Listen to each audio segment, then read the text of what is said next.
장 1절에서 3절 말씀 보도록 합니다.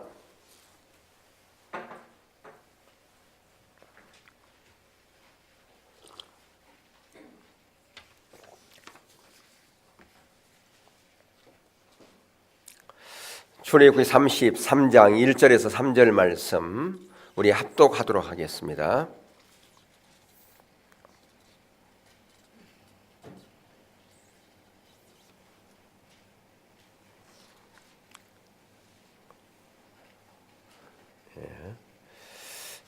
시작. 여호와께서 모세에게 이르시되 너는 내가 애굽 땅에서 인도하여 낸 백성과 함께 여기를 떠나서 내가 아브라함과 이삭과 야곱에게 맹세하여 내 자손에게 주기로 한 그 땅으로 올라가라.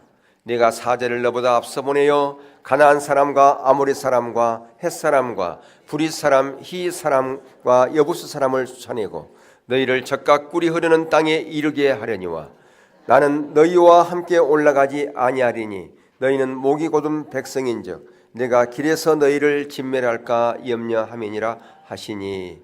아멘. 우리는 이 앞 시간에 하나님의 얼굴을 구하는 것, 하나님을 찾는다고 하는 그 구체적인 내용이 무엇인가라고 하는 이 부분을 살펴보고 있고요. 그 네 가지의 그 내용 중에서 첫 번째, 하나님의 얼굴을 구하는 것은, 하나님을 찾는 것은 하나님을 아는 것이 우리 인생의 유일한 목표와 목적이 되는 삶으로부터 시작되어진다. 이 말씀을 시편 27편 4절 다윗의 시를 통해서 그것을 본보기로 살펴보았습니다. 여러분, 하나님의 얼굴을 구하는 것의 한 핵심은 하나님의 임재 가운데 머물기를 열망하는 것이에요.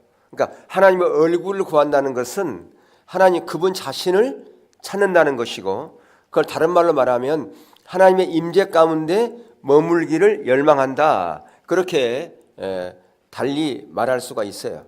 어디에 그런 말씀이 있는가?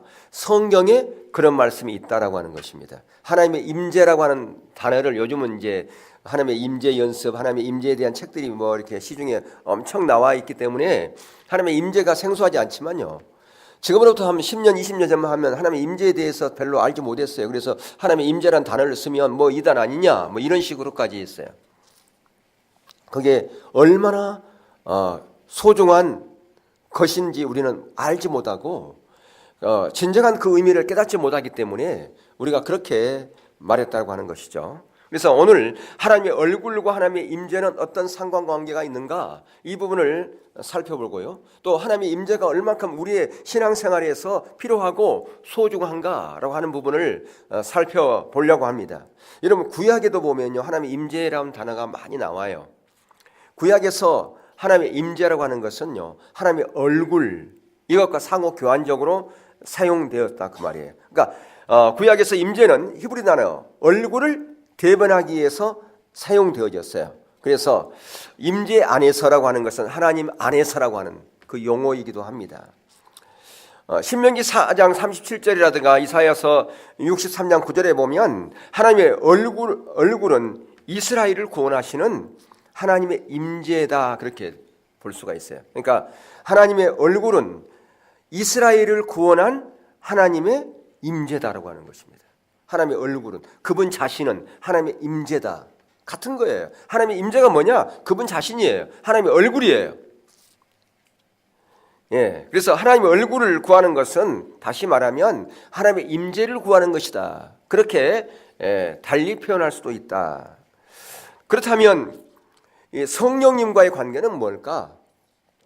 성령은 하나님의 백성들과 함께 하시는 하나님의 임재의 능력이에요. 성령은 뭐라고요? 성령은 하나님의 백성들과 함께 하시는 하나님의 임재의 능력, 그게 성령이에요. 성령은 하나님의 백성들에게 하나님이 함께 하시는 하나님의 임재의 능력을 우리는 성령님이다, 그렇게 표현하고 있습니다. 구약에서의 성령님은 그랬어요. 하나님의 임재의 능력이었어요. 그래서 그 하나님의 임재의 능력이 특별히 기름 부음 받은 자, 왕, 선지자, 제사장 가운데 임하셨어요. 뭐가요? 성령님께서 임재의 능력으로. 그러다가 하나님께서 그들을 사용하지 않으면 어떻게 했을까요? 그 임재의 능력을 거두었습니다. 그게 구약 시대였어요. 근데 신약에서는 좀 다릅니다. 신약에서는요, 새로운 형태의 하나님의 임재가 계시되었습니다. 예, 성육신 하신 예수 그리스도, 말씀이 우리 가운데 오신, 말씀의 본체이신 바로 하나님이신 그 예수님, 그 예수님 안에 우리가 머물러 있을 때 하나님의 임재가 우리와 함께 하시는 거예요. 그러니까 성육신 하신 예수 그리스도, 예, 그 예수 그리스도께서 하나님 백성들 가운데 임하신 사건, 그게 바로 임재의 사건입니다. 그래서 오늘날의 교회는 구약의 성전을 대변하는 거예요. 그러니까 진정한 이제 성전은 교회입니다. 오늘날. 그러면 그 교회는 어떤 교회인가? 바로 저와 여러분 한 사람 한 사람이 모인 그 거룩한 장소, 거룩한 곳, 그게 바로 성전이다. 그러니까 우리 한 사람 한 사람이 성전이에요. 누가 계시는 성전? 하나님이 계시는 성전. 성령 하나님께서 우리 안에 계시는 성전, 그게 바로 저와 여러분이라 그 말입니다. 그러한 거룩한 무리가 모여져서 또한 교회를 이룬 거죠. 그러니까 하나님의 진정한 임재는 이제는 어디에 머물러 있다? 교회 가운데 머물러 있게 되었다라고 하는 것입니다. 그래서 우리가 모두는 다 영적인 성전이잖아요, 그죠? 영적인 성전은 하나님의 임재의 창고다, 그렇게 우리가 말할 수 있어요. 그래서 구약의 성전보다도 더 훨씬 이대하고 무한한 것이에요. 뭐가? 오늘날의 성전이 구약의 성전과 비교할 수 없다, 그 말. 영적인 성전이. 근데 이러한 성전 가운데 성령님이 계시고 하나님의 임재가 함께 하는데 그것은 무엇을 의미하는가? 그냥 교리적으로 우리가 예수 그리스도를 구주로 영접하여 구원받으면 성령 하나님이 우리 안에 계신다, 그건 하나의 교리죠, 이론이죠. 그걸 말하는 게 아니라 그 말이에요. 하나님의 임재가 우리 가운데 함께 한다는 것은 그것은 실제적인 거예요. 실제적인 거예요. 실제로 우리와 함께 하고 계신다라고 하는 것입니다. 그래서 하나님의 임재는 하나님의 백성들과 실제 할 때 거기에 놀라운 하나님의 생명이 함께 하시고 하나님의 은혜가 함께 하시고 하나님께만 할 수 있는 놀라운 능력이, 하나님의 역사가 거기서 이루어진다라고 하는 것입니다. 그게 임재의 능력이에요. 그게 성령님이 지금도 우리 가운데 함께 하시고 일하시는 역사라 그 말입니다. 그래서 출애굽기 33장에서 하나님께서 하나님의 백성들과 함께 하신다, 그 말과 하나님의 임재가 하나님의 백성들과 함께 하신다, 이 말은 상호 교환적으로 사용되어졌어요. 다시 말하면 하나님께서 그 백성들과 함께 하신다, 그 말을 다른 말로 말하면 하나님의 임재가 그 백성들과 함께 하신다, 같은 의미라 그 말입니다. 아멘. 예. 자, 그러면 우리말 성경을 보면 그 의미가 좀 퇴색되어 있어요. 그 원문을 봐야 돼. 영어 성경은 다 그렇게 번역되어 있는데 우리말 성경은 그렇게 번역이 안 돼 있어요. 왜 그랬을까? 저 생각은 그래요. 그 번역하는 그런 사람들이 하나님 임재라고 하는 그게 얼마나 소중한지를 잘 모르기 때문에 그러지 않았을까 생각이 들어가는데요. 출애굽기 33장 3절과 14절에서 16절 한번 보실까요? 자, 한번 보겠습니다. 시작. 너희를 젖과 꿀이 흐르는 땅에 이르게 하려니와 나는 너희와 함께 올라가지 하리니 너희는 목이 곧은 백성인즉 내가 길에서 너희를 진멸할까 염려함이니라 하시니. 14절 보세요. 여호와께서 이르시되 내가 친히 가리라, 내가 쉬게 하리라. 모세가 이르되 주께서 친히 가지 아니하시거든 우리를 이곳에서 올려보내지 마옵소서. 나와 주의 백성이 주의 목전에 은총을 입은 줄을 무엇으로 알리까? 주께서 우리와 함께 행하심으로 나와 주의 백성을 천하 만민 중에 구별하심이 아니니까. 여기 보면 내가 친히 가리라 그렇게 되어 있잖아요. 내가 친히 가리라. 이게 원어에 보면 히브리어는 뭐냐면 내 얼굴이 가리라 그렇게 되어 있어요. 뭐가 되어 있다고요? 내 얼굴이 가리라. 그 말은 뭐예요? 나의 임재가, 하나님의 임재가 함께 가리라 그 말이에요. 아까 그랬잖아요. 하나님의 얼굴과 하나님의 임재는 같은 의미라고 그랬지 아까. 예? 하나님의 얼굴을 구한다는 것은 하나님 그분 자신을 구하는 것이고 하나님의 임재를 구하는 것이다 그랬지 말했죠. 그러니까 여기서 지금 내가 친히 가리라 그 말은 하나님의 얼굴이 함께 가리라, 원어에 그렇게 돼 있어요. 그래서 영어 성경에도 하나님의 얼굴이 간다고 돼 있어요. 내가 친히 가리라 그 말은 내 얼굴이 가리라. 그 말은 하나님의 임재가 함께 하리라. 그 의미다 그 말이죠. 예. 신명기 4장 37절에도 그렇게 돼 있는데 우리말은 그렇게 번역 안 해놨어요. 자, 신명기 4장 37절 한번 볼까요? 시작.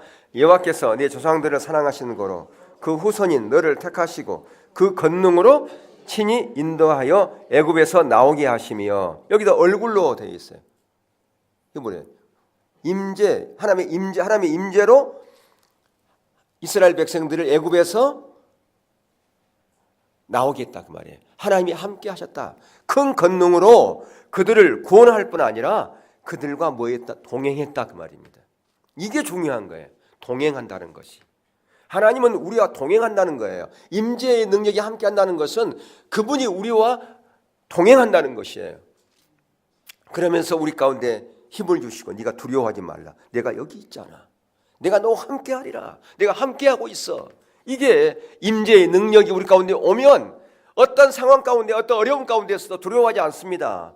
근심하지 않습니다. 낙심하지 않습니다. 왜? 그분께서 나와 함께하고 있기 때문에, 하나님의 임재가 나와 함께하기 때문에, 그 임재의 능력으로 나와 함께하는 것을 내가 알기 때문에 어떤 상황에서도 두려워하지 않는다 그 말이에요. 낙심하지 않는다 그 말이에요. 이게 바로 하나님의 임재의 능력이에요. 하나님의 귀한 사람들이, 하나님께 쓰셨던 사람들 모두가 다 이렇게 하나님의 임재, 이걸 소중히 여겼던 것을 볼 수가 있는데요. 다 하나님의 임재 가운데 머물기를 열망했어요. 다윗만 그런 게 아니고 오늘 우리가 살펴보는 모세도 그랬던 것을 볼 수가 있습니다. 우리가 시편 27편 4절 또한 시편 63편 1절 2절 이런 다윗의 그 임재에 대한 열망, 하나님의 영광에 대한 열망 우리가 이미 살펴보았고요.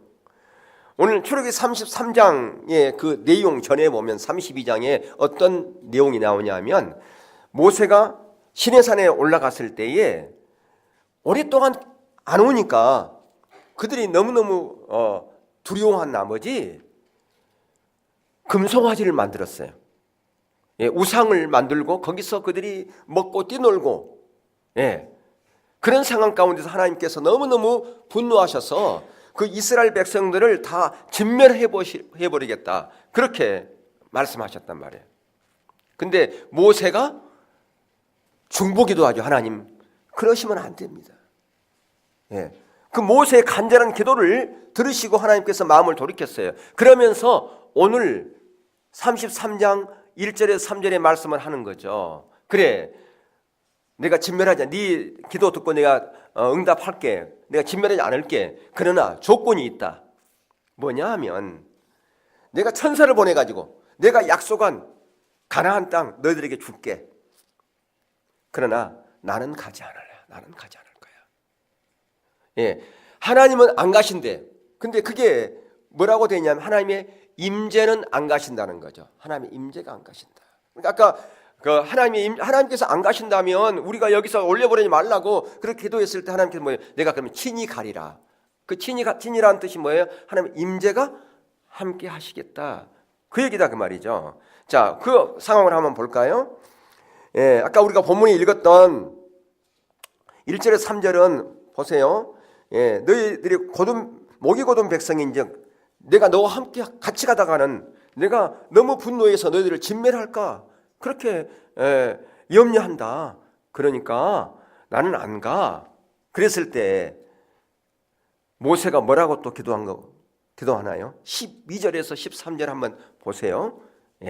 모세가 뭘 구하고 있는지 12절부터 13절까지 시작.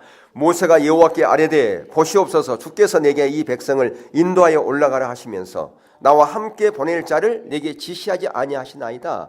주께서 전에 말씀하시기를 나는 이름으로도 너를 알고 너도 내 앞에 은총을 입었다 하셨사온즉 내가 참으로 주의 목전에 은총을 입었사오면 원하건대 주의 길을 내게 보이사 내게 주를 알리시고 나로 주의 목전에 은총을 입게 하시며 이 족속을 주의 백성으로 여기소서.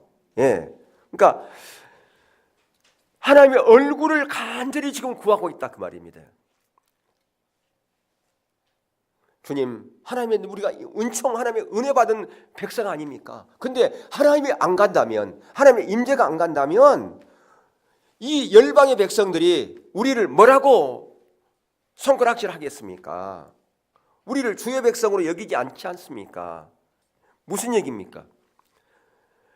구원받은 하나님의 백성들의 구별됨은 뭘로 알 수 있다고요? 여기서 보면 하나님의 임재가 있는지 없는지를 통해서 알게 된다 그 말이에요. 세상 백성들이 하나님의 임재가 없는데, 하나님의 임재의 능력이 없는데 뭐라고 손가락질 하겠습니까?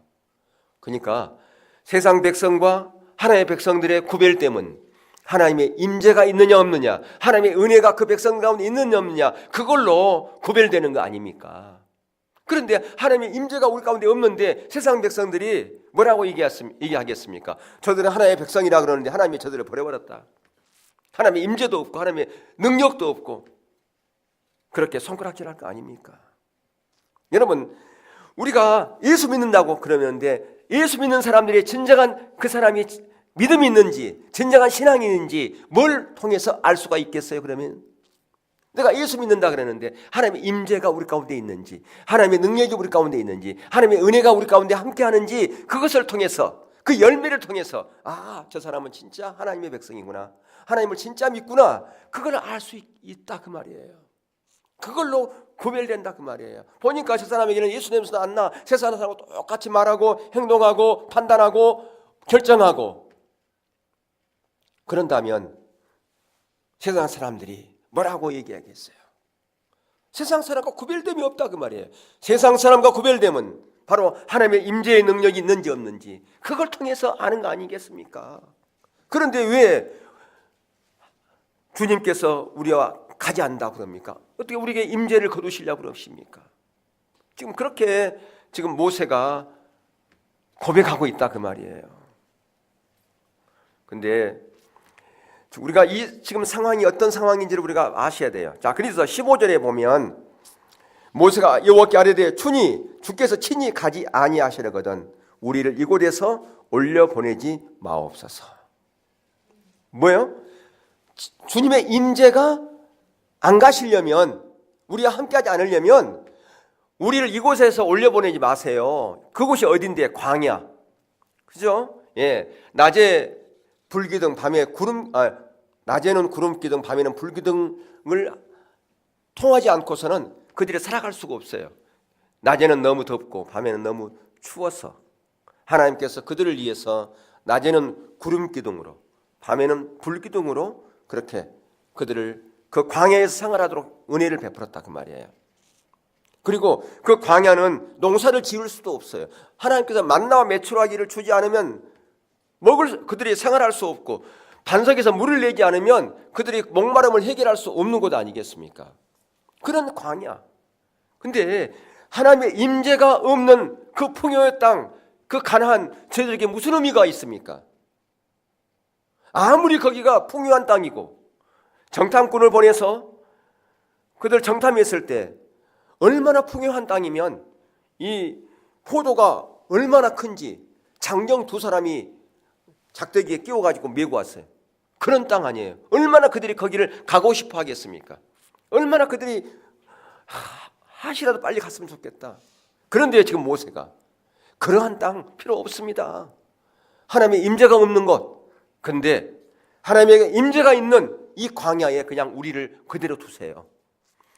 하나님의 임재가 없는 곳이라면, 하나님이 함께하지 않는 곳이라면 세상의 안락, 세상의 풍요, 세상에서의 권세, 부, 명예 아무 필요 없어요. 그게 아무리 내가 세상에서 잘 되면 뭐합니까? 아무리 내가 부자면 뭐합니까? 하나님이 저와 함께하지 않는다면 그것은 꽝인데요. 지금 그것을 지금 얘기하고 있는 거 아니에요? 그 얘기하고 있는 거 아닙니까? 근데 오늘날 많은 사람들이 하나님의 임재가 뭔지, 하나님이 나와 친히 함께하고 있는지, 뭐 그거 무슨 상관이에요? 내가 잘 되면 되는 거고, 내 문제 해결되면 되는 거고, 부자 되면 되는 거고, 권세와 명예 얻으면 되는 거 아닙니까? 이렇게 많은 사람이 생각하지 않습니까? 다윗도 우리가 이미 살펴봤지만, 다윗도 시편 63편에 그가 고백하는 것은, 지금 압살롬에게 쫓겨가지고 도망 나와서 지금 제대로 옷도 가져오지 못하고 나라의 안이라든가 가족의 또한 어떤 목숨 같은 거 이런 것들 다 걱정되고 있어요. 근데 어떻게 그가 시편 63편 1절에서 2절에 하나님이여 주는 나의 하나님이시라 내가 간절히 주를 찰 때 물이 없어 마르고 황폐한 땅에서 내 영혼이 주를 갈망하며 내 육체가 주를 앙모하나이다. 내가 주의 권능과 영광을 보기 위하여 이와 같이 성소에서 주를 바라보았나이다. 이런 고백을 할 수 있을까? 당장 지금 하나님 내가 지금 이런 어려움 가운데 있습니다. 압살롬이 지금 반역을 깨가지고 지금 나라가 풍전등화와 같이 있는데요. 이 문제를 빨리 해결하지 않으면 안 됩니다. 그런 기도보다는 지금 이런 고백을 하고 있어요. 왜 이랬을까? 저는 생각을 해봤어요. 다윗도 인간인데 고민되지 않았을까요? 지금 어려움을 처하는데 하나님 지금 이런 상황이 어찌 이렇게 이런 문제가 있습니까? 걱정됐을 거예요. 두고 온 가족들이 걱정됐을 겁니다. 나라의 그 앞날에 대해서 걱정했을 거예요. 어쩌면 그 문제가 하나님께 기도했을 수도 있어요. 저는 그렇게 생각을 해요. 다윗도 인간이니까 아마 그 기도했을 수도 있다. 성경에 안 나와 있지만 그런데 왜 이건 썼을까? 그렇게 기도하니까 하나님의 임재가 거쳐버린 거예요. 답답한 거예요. 그래서 그래 이러한 기도를 하니까 하나님의 임재가 다시 회복되어지니까 그렇구나. 내 어떤 문제보다는 내 어떤 안위보다는 하나님의 얼굴을 구하는 것이 하나님이 기뻐하는 거구나. 그걸 어떻게 알았을까요? 그는 그것이 그의 삶의 실제였기 때문에 그게 되었다 그 말이에요. 우리는 지금 이론으로 접하고 있지만 그는 어릴 때부터 그거에 되어져서 그 훈련이 되어졌기 때문에 자기의 문제 그거 가지고 하니까 임재가 거쳐버린 거예요. 답답한 거예요. 그래서 자기가 회개했겠죠. 하나님 내가 하나님의 얼굴을 구하고 하나님 자신만을 내가 구한다고 고백하고 이 세상의 모든 것 다 중에 하나 내 소망이 하나님이라고 그렇게 고백했음에도 불구하고 또 내가 이렇게 옆길로 가고 내 생각이 다른 데 미쳤네요. 그는 어쩌면 그렇게 회개하고 주의 은혜를 구해야 하는지도 모릅니다. 저와 여러분 마찬가지죠. 우리가 그런 상황에 처했을 수 있어요. 당장 어려움이 오면 그 어려운 문제 해결하기 위해서 하나님을 찾을 수 있어요. 근데 거기서 과연 하나님의 임재가 있느냐 없느냐 그걸 알아야 된다 그 말이에요. 근데 우리는 모른다 그 말이에요. 그걸 하나님의 임재가 나와 함께하고 있는지 없는지를 모른다 그 말이에요. 그래서 요즘 시중에 나와 있는 책 중에 하나가 하나님의 임재 연습이라고 하는 책도 있어요. 워낙 우리는 하나님의 임재에 대해서 모르고 거기에 대해서 연습이 안 되어 있으니까 그런 책이 나오지 않았을까 그런 생각을 해보합니다. 그런데 여러분들 하나님의 임재라고 하는 것은요 하나님의 백성들에게 하나님이 주시는 고유한 특권이에요. 특권.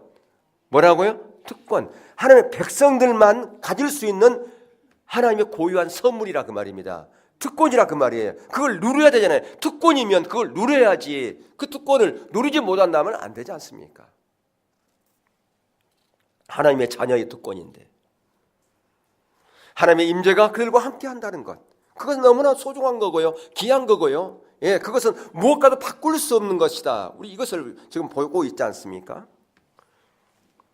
출애굽기 33장에서 하나님의 그 임재로 그들과 함께 가겠다고 말씀하실 때 그 답변으로 모세가 이렇게 얘기하죠. 자, 16절을 한번 볼까요? 16절. 아까 우리 본문 16절. 시작. 나와 주의 백성이 주의 목전에 은총을 입은 줄을 무엇으로 알리까? 주께서 우리와 함께 행하심으로 나와 주의 백성을 천하 만민 중에 구별하심이 아니니까. 아까도 말씀드렸지만 하나님의 백성이 다른 민족과 구별하는 핵심적인 증표는 뭐라고요? 하나님의 임재가 그들 가운데 있냐 없냐 그거예요. 하나님의 은혜가 하나님의 역사가 그들 가운데 함께 있냐 없냐 그거죠. 내가 하나님의 백성인데 구원받은 백성인데 내가 하나님의 은총을 입고 있는지 은총을 입고 있는지 아닌지를 뭘로 알 수 있을까요? 하나님의 임재가 있느냐 없느냐 그거예요. 하나님의 임재가 있다면 하나님의 은혜를 입고 있는 거예요. 근데 하나님의 은혜, 임재가 없다. 그러면 하나님의 은혜가 거친 거라 그 말이에요. 우리의 삶 가운데, 우리의 예배 가운데 하나님의 임재가 없다면 하나님의 은혜가 거친 증거라 그 말입니다. 하나님의 임재가 우리 예배 가운데 함께하고 있다. 그래서 하나님의 은혜가 우리 가운데 와 있다는 거예요. 아멘. 예, 그 증거라고 하는 사실이에요. 근데 구약 시대보다 신약 시대는 더한 거예요. 더 그렇습니다. 왜? 신약 교회는요 새 이스라엘이거든요. 그리고 마태복음 28장 18절에서 20절에 보면 예수님께서 그랬잖아요. 내가 너희와 영원히 함께하리라. 자, 한번 읽어볼까요? 시작. 예수께서 나와 말씀하여 이르시되 하늘과 땅의 모든 권세를 내게 주셨으니 그러므로 너희는 가서 모든 민족을 제자로 삼아 아버지와 아들과 성령의 이름으로 세례를 베풀고 내가 너희에게 분반 모든 것을 가르쳐 지키게 하라. 볼지어다 내가 세상 끝날까지 너희와 항상 함께 있으리라 하시니라. 예, 항상 함께 하신다고 그랬어요. 아멘. 예, 뭘로 함께 하신다고요? 하나님의 임재로, 성령의 능력으로 함께 하신다 그 말이에요. 근데 하나님의 백성이 하나님의 임재를 잃어버렸어요. 성령의 능력을 상실해버렸어. 그러면 하나님의 특권을 상실해버렸잖아요. 그 얼마나 비극적인 겁니까? 어떤 나라의 왕자가 있었습니다. 그 왕자는 앞으로 왕이 될 수 있는 그 특권을 가지고 있었어요. 근데 그 특권으로 아버지가 증표를 하나 줬어. 증표. 너 이것을 몸에 항상 지녀야 너는 앞으로 이 나라의 왕이 될 수 있는 그런 자리에 오를 수 있어. 그런데 어떻게 하다가 그 증표를 잊어버렸네. 그러니까 여러분 예전에 그 암행어사 보면 뭐 갖고 다녀요? 마패. 근데 암행어사 마패를 잊어버렸어. 그러면 암행어사 출두요 하는데 이게 없어. 그러면 이게 거짓말쟁이 그럴 거 아니겠어요? 예, 마찬가지로 하나님의 백성들이 그 특권을 잊어버렸어요. 암행어사가 마패를 잊어버린 것처럼. 그러면 힘을 못 쓰잖아요. 하나님의 능력이 없어 상실돼 버렸다. 그러니까 그것처럼 치명적인 일이 어디 있겠습니까? 하나님의 자녀가, 하나님의 백성이 하나님의 임재를 잃어버렸는데. 근데 아까 모세는 그 하나님의 임재가 없는 것, 그것은 모든 것을 잃어버린 것 같은 그런 것을 고백하고 있잖아요. 하나님 임재가 안 가면 우리 여기서 올려보내지 마세요. 이 세상의 풍요, 이 세상의 명예, 그것과 바꿀 수 없습니다. 하나님의 임재는. 지금 그렇게 고백하고 있죠. 자, 하나님의 임재가 우리 교회 가운데 떠나면, 우리의 삶 가운데 떠나면 뭘만 남을까요? 형식만 남습니다. 형식. 프로그램만 남습니다. 형식만 남아요. 오늘날 우리가 예배 드려요. 주일날. 찬양도 합니다. 근데 하나님의 임재가 거쳐버리면 그건 하나의 뭐다? 형식에 불과하다 그 말이에요. 형식.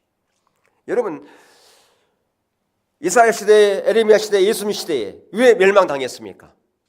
그들이 뭐만 있었기 때문에? 형식만 있었기 때문에. 본질은 없고 형식만 있었기 때문에 예수님 시대에 로마에 의해서 멸망당하고 에레미야 시대에 바벨론에 의해서 멸망당하고 이사야 시대에 아수르에 의해서 멸망당했지 않습니까? 뭐만 남았기 때문에? 형식만 남았기 때문에.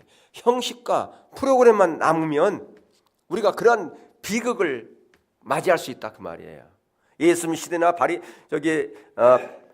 에레미야 시대나 이사야 시대처럼 그런 비극 그대로 우리가 맞이할 수 있는데 우리는 그것에 대한 경각심이 없다는 거죠.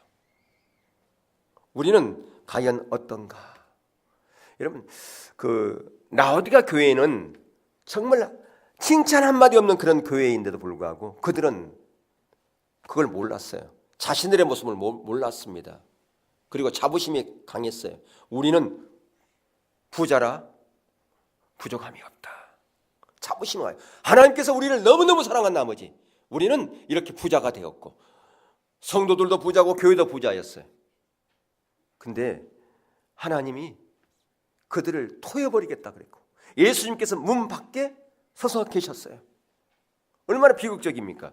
자, 요한계시록 3장 14절에서 22절에 보면 라오디게 교회에 대한 초대 교회의 아시아의 7교회가 나오는데 그 7교회 중에서 칭찬 한마디 없는 책망만 있는 교회가 라오디게아 교회예요. 그 라오디게아 교회는 지금 터키에 가면 있어요. 온천 부근에 거기에 그 당시 산업이 발달하고 특별히 이 약품업이 발달했대. 그래서 사람들이 다 부자였어요. 한번 읽어볼까요? 시작.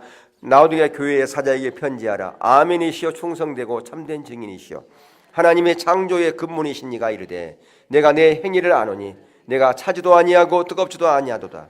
내가 차든지 뜨겁든지 하기를 원하노라. 내가 이같이 미지근하여 뜨겁지도 아니하고 차지도 아니하니 내 입에서 너를 토하여 버리리라. 내가 말하기를 나는 부자라 부유하여 부족한 것이 없다 하나 내 곤고한 것과 가는 것과 가난한 것과 눈먼 것과 벌거벗은 것을 알지 못하는도다. 내가 너를 권하노니 내게서 불로 연다는 금을 사서 부유하게 하고 흰옷을 사서 입어 벌거벗은 수치를 보이지 않게 하고 안약을 사서 눈에 발라 보게 하라. 무릇 내가 사랑하는 자를 책망하여 징계하노니 그러므로 내가 열심을 내라 회개하라. 볼지어다 내가 문 밖에 서서 두드리노니 누구든지 내 음성을 듣고 문을 열면 내가 그에게 들어가 그와 더불어 먹고 그는 나와 더불어 먹으리라. 이기는 그에게 내가 내 보좌에 함께 앉게 하여 주기를 내가 이기고 아버지 보좌에 함께 앉는 것과 같이 하리라. 기 있는 자는 성령이 교회들에게 하신 말씀을 들을지어다. 여기 보면 계속 기 있는 자는 성령이 교회들에게 하신 말씀을 들을지어다. 근데 못 들을 기가 없으면 영적 귀가 뚫리지 않으면 아무리 성령님께서 말씀해도 모른다 그 말이에요. 그러니까 여기 보면 때로는 그들을 징계하고 그들에게 심판하시잖아요. 왜 징계하고 심판하십니까? 그들을 뭐 하기 때문에? 사랑하기 때문에 돌아오라는 거죠. 여기 그런 말씀이 있지 않습니까? 보면 19절에 무릇 내가 사랑하는 자를 뭐하며? 책망하며 징계하노니 내가 열심을 내라 회개하라. 사랑하기 때문에 책망하고 징계한다 그 말이에요. 어떤 사람은 책망을 들으면 나 오늘 시험 들었어 그렇게 아니란 말. 사랑하니까 책망한다 그 말이에요. 징계하시고 징계는 하나님의 또 다른 축복이라고 하는 사실을 우리가 기억할 필요가 있습니다. 돌이키라고. 그래서 예수님께서 계속해서 문 밖에서 두들겨 문을 열라. 문을 열고 나를 맞이하면 네가 돌이키면 회개하고 돌아오면 그럼 어떤 일이 난다고요? 그와 더불어 먹고 그는 나와 더불어 먹으리라. 뭘? 생명의 떡을 생수를 먹을 수 있다 그 말이에요. 네가 사는 길은 바로 돌이키는 것밖에 없다. 어디서 안일함과 나태함에서 거기서 돌이키라고 말이죠. 바로 이 라오디게아 교회는 철저하게 하나님의 임재가 거쳐버렸다 그 말이에요. 성령의 능력이 거쳐버렸다 그 말이에요. 하나님의 생명이 거쳐버렸다 그 말입니다. 그러니까 뭐만 남았어요? 모양만 남았다 그 말이에요. 그런데 그들은 그걸 모르고 자부심만 가득했죠. 우리는 구하여 부족함이 없습니다. 그 자부심은 하늘을 찌르고 있는 것을 볼 수가 있습니다. 우리가 이렇지만 영적인 분별력이 어두워지면 아무리 성령의 음성을 성령님께서 말씀하셔도 성령의 음성을 듣지 못합니다. 이번 여러분들 큐티에 보면 그 오병의 기적 사건이 이렇게 나온 부분이 있잖아요. 여러분 마태복음 지금 여러분 큐티 하고 있죠? 거기 보면 오병의 기적 나온 사건이 있어요. 근데 그 오병의 기적이 어디서 일어났을까요? 빈들에서 일어났어요. 빈들 광야에서 아무도 살지 않는 그런 척박한 곳에서 축제가 일어났단 말이에요. 축제. 여러분 오병이의 기적은 축제잖아요. 어린 소년의 도시락. 오병은 뭐예요? 5개 땅. 그 다음에 떡. 2개의 뭐예요? 생선. 어린 소년의 도시락이니까 아주 보잘것없는. 생선도 뭐 큰 것 안 사줬을 거예요. 어린 소년이 먹은 도시락이니까. 근데 어린 소년의 도시락 치고는 참 많죠. 빵 5개면. 그잖아요. 빵이 크기는 얼마인지 모르겠지만. 그리고 생선 2마리. 그것을 주님께 드렸을 때 역사가 일어나는 거예요. 내가 작은 것 보잘것없지만 이거 하나님께 아낌없이 드리면 거기서 역사가 일어난다니까요. 내 재능 별 볼 일 없어. 내 가진 것도 별 볼 일 없어. 그러나 그것을 하나님께 드리면 하나님께서 역사하신다니까요. 근데 거기서 보세요. 그 작은 도시락 가지고 2만 명이 배불리 먹고 12광줄이 남았어요. 어쩌면 그들 중에는 아침부터 저녁까지 굶어있는 아무것도 못 먹은 사람도 있었을 거예요. 근데 얼마나 많이 먹었겠습니까? 야, 이런 형제가 어디 있나 하면서 그들이 그걸 먹으면서 한번 그때의 분위기를 한번 상상해 보십시오. 한두 명이 아니 2만 명이 그 빈들에서 그 오병의 기적의 역사를 지금 경험하고 있어요. 떼면 뗄수록 계속 빵이 불어나. 와, 그들이 거기서 그냥 한호하면서 기뻐하고 하나님께 영광을 돌리면서 그게 축제장 아니었겠어요? 그러니까 빈들에서 축제가 일어나는 거예요. 그러면 그 빈들이 뭘까? 우리가 그 빈들일 수 있다 그 말이에요. 예, 우리의 심령이 빈들일 수 있어요. 근데 우리가 빈들일 수 있지만 이 빈들도 내 심령이 빈들이지만 뭐가 될 수 있다? 축제의 장이 될 수 있다 그 말이에요. 하나님의 영광의 장으로 바뀔 수 있다 그 말이에요. 아멘. 예. 그러면 어떻게 하면 그게 가능할까? 하나님을 찾는 자로 가면 가능합니다. 아멘. 그래서 하나님을 찾는 자로 가야 된다 그 말이에요. 예. 하나님을 찾는 자로 가야 돼. 근데 우리가 내 모습을 못 봐. 내가 빈들이라고 하는 것을 몰라. 그걸 인정할 때, 내가 빈들이라고 하는 것을 인정할 때 나는 내 영적인 모습은 마치 흉년 때에 그 논과 같이 짝짝 갈라져 있습니다. 그걸 인식하고 알 때 하나님의 은혜를 구하게 돼 있다 그 말이에요. 근데 나는 나는 괜찮아. 내가 무슨 하나님의 은혜를 구해? 내가 무슨 하나님을 찾아?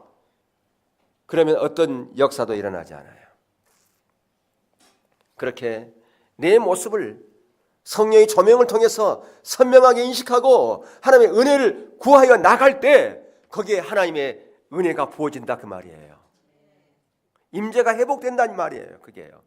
그게 비록 빈들이라 할지라도 오병의 기적과 같은 하나님의 역사가 거기에 있다라고 하는 것이죠. 여러분, 임재라고 하는 것은 단순히 어떤 신학적인 교리적인 이론이나 고백이 아니라고 하는 사실을 우리는 기억할 필요가 있습니다. 두세 사람이 모인 곳에 내가 너희와 함께 하겠다 그러니까 그래 우리가 두세 사람 모여서 기도하면 하나님이 함께 할 거야 자동적으로 되는 게 아니라 그 말이에요. 영적인 분별력이 우리가 흐려지면 우리가 그렇게 그냥 교리적인 고백 그것이 마치 다인 것처럼 생각할 수 있는데 그게 아니다 그 말이에요. 그래서 오늘날 너무나 많은 사람들이 무엇이 진정한 믿음인지 무엇이 진정한 말씀에 의한 삶인지 가장 기초적인 것부터 다 어두워져 있습니다. 참된 의가 무엇인지 하나님의 길이 무엇인지 하나님의 은혜를 구하는 것이 무엇인지 무엇이 참된 영성인지 무엇이 거룩함인지 무엇이 은혜인지 가장 기본적인 것부터 많은 사람들이 영적으로 눈멀어 있다라고 하는 것입니다.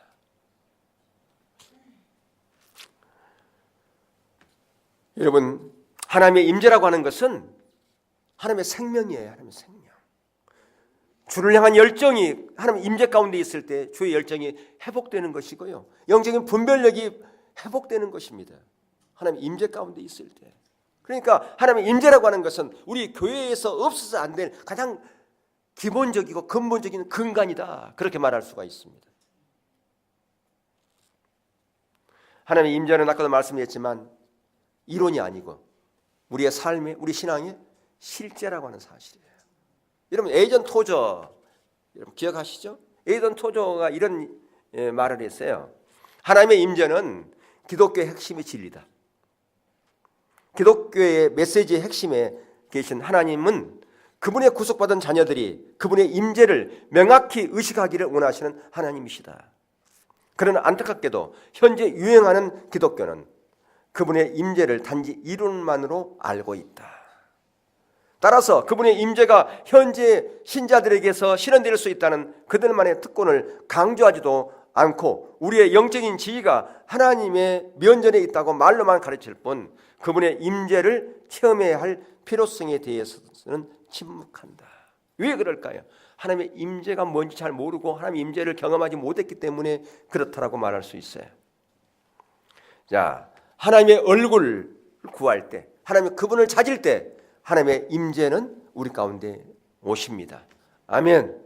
예. 아까 우리가 본문 1절에 3절뿐 아니라 12절에서 13절 거기 보면 모세가 하나님의 얼굴을 간절히 구했던 것을 볼 수가 있어요. 하나님의 임재가 회복되기를 위해서 간절히 기도했던 것을 볼 수가 있어요. 그래서 거기서 하나님께서 그 모세의 기도를 들으시고 곧바로 내가 함께 하겠다, 내가 친히 가겠다.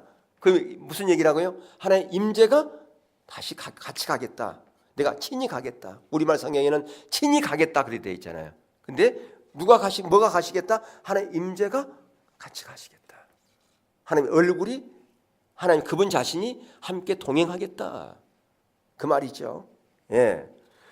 자, 그래서 하나님의 교회, 오늘날의 교회는 바로 하나님의 임재와 영광의 창고입니다. 아멘. 예. 특히 언제 하나님의 임재가 우리 가운데 더 임하실까요? 공예배 때. 아멘. 예. 그러니까 여러분, 공예배를 소홀히 여기서는 안 된다 그 말입니다. 예. 그래서 평상시에 우리가 하나님의 얼굴을 구하는, 근데 그 공예배 때 나오면 자동적으로 하나님의 임재가 강력하게 임한가? 전제가 있어요. 평상시에 우리가 하나님을 구하는 삶을 살다가 때로는 넘어져요. 때로는 실수해요. 그런 가운데서 교회에 오면서 하나님, 내가 일주일을 살아가면서 하나님 얼굴을 구한다고 그렇게 했는데 그게 잘 안 될 때가 많았어요. 때로는 내가 하나님을 멀리 떠나버릴 때가 많았어요.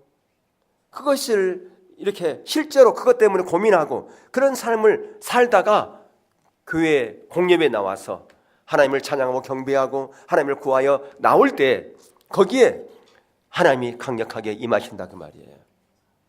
아멘. 예. 또한 함께 모여서 하나님의 뜻을 구하고 하나님의 뜻이 이 땅 가운데 이루어지기를 위하는 중보기도 자리에도 하나님께서 강력하게 임하십니다. 뭘로? 하나님 임재로. 그래서 중요한 것은 우리가 개인적으로 어디서 있든 간에 하나님을 찾는 거 소리 여기지 말고, 더 중요한 것은 공예배 나오시고 중보기도 나와서 우리의 삶에 하나님의 임재가 회복되어지는 그 자리로 가야 된다 그 말입니다. 원하기는 올해 목표가 하나님을 찾는 거예요. 개인적으로 하나님을 찾는 분 내가 알고 있어요. 다 그렇게 하고 계시겠죠. 성경 묵상을 통해서 하나님을 찾고요, 기도하면 하나님을 찾고요. 근데 더 중요한 것은 공예배에 나오라고 말이에요. 공예배에 나와서 하나님을 찾아야 된다고 말이에요. 그래서 이 자리에 여러분이 나오시기를 다시 한번 권면드립니다. 그래서 여러분의 모든 삶에 공예배에 내가 일주일에 내가 한 번 나오신 분은, 그래 내가 일주일에 내가 한 번 나오는데, 기존에 나오신 분들은 다 뭐 이런 얘기를 할 필요가 없는데 내가 일주일에 한 번 나왔다.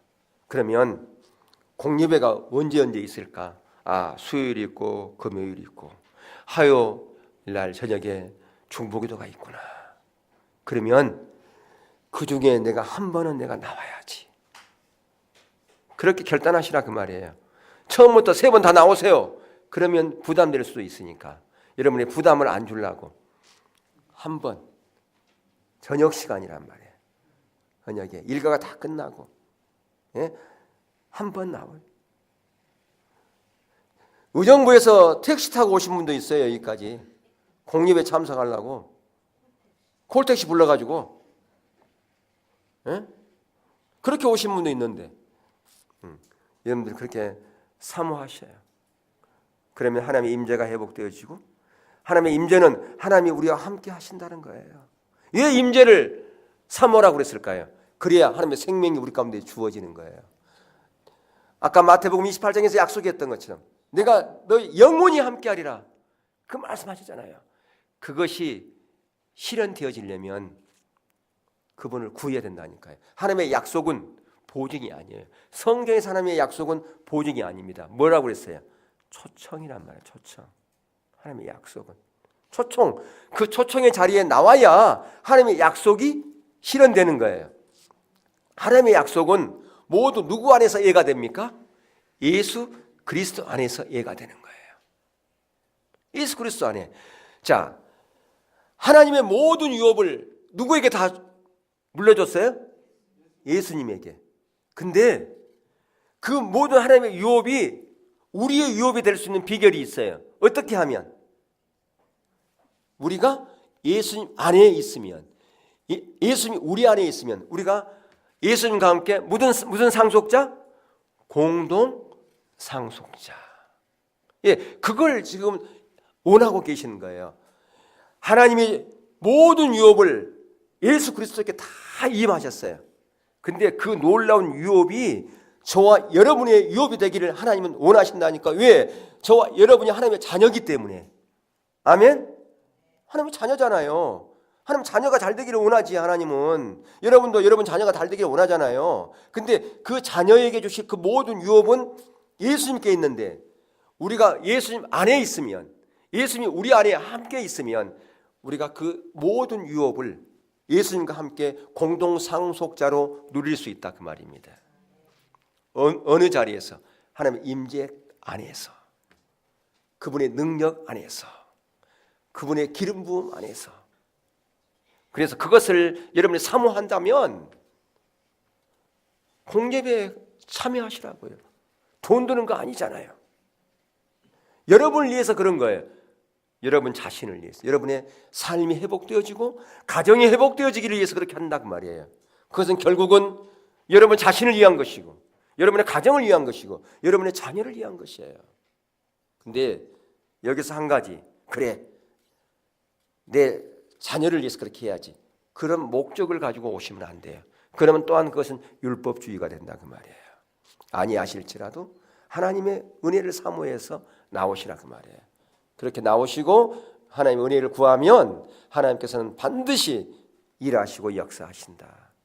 예, 다시 한번 이런 하나님을 찾는 자리에 여러분을 나오시기를 주의 이름으로 권면을 드립니다. 예, 하나님께 경배 드리겠습니다.